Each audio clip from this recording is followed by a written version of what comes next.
بسم اللہ الرحمن الرحیم وَإِذَا قِيلَ لَهُمْ لَا تُفْسِدُوا فِي الْأَرْضِ قَالُوا إِنَّمَا نَحْنُ مُصْلِحُونَ کا لفظی ترجمہ۔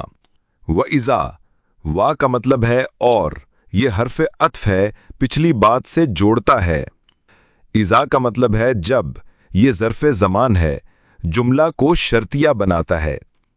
قیلہ کا مطلب ہے کہا گیا، فعل ماضی مجہول ہے۔ مجہول ہونے کی علامت پہلے حرف پر کسرہ، ما قبل آخر حرف پر فتحہ۔ لہم یہ دو حصوں پر مشتمل ہے۔ لی حرف جر معنی کے لیے یا سے، ہم ضمیر متصل، لہم کا معنی ان سے یا ان کے لیے۔ لا کا معنی ہے نہیں، یہ حرف نہیں ہے، فعل مضارع کو منع کرنے کے لیے آتا ہے۔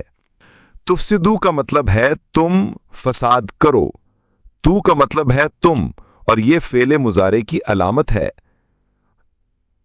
آخر میں وا جمع کی علامت ہے۔ اس طرح لا تفسدو کا مطلب ہوا تم فساد نہ کرو۔ فی کا مطلب ہے میں، اور یہ حرف جر ہے۔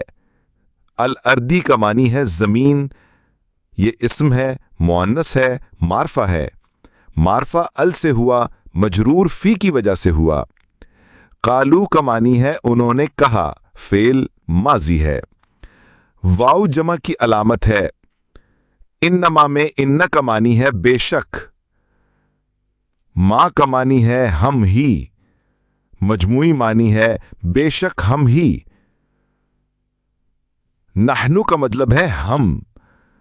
مصلحون کا مطلب ہے اصلاح کرنے والے۔ آخر میں واو نون جمع کی علامت ہے۔ آیت کا مکمل ترجمہ: اور جب کہا گیا ان سے نہ پھیلاؤ فساد زمین میں، تو انہوں نے کہا بے شک ہم ہی ہیں اصلاح کرنے والے۔ تشریح: یہ آیت منافقوں کے بارے میں ہے جو ظاہری طور پر دعویٰ کرتے ہیں کہ وہ اصلاح لانے والے ہیں، لیکن حقیقت میں وہ فساد پھیلا رہے ہیں۔ فساد کیا ہے؟ فساد کا مطلب صرف ظاہری بگاڑ نہیں، بلکہ کفر، گناہ اور معصیت کے ذریعے معاشرتی و روحانی انتشار بھی شامل ہے۔ قرآن سے جڑنے اور جوڑنے کی کاوش۔ سبسکرائب اور شیئر کریں تاکہ قرآن ہر دل کی آواز بن سکے۔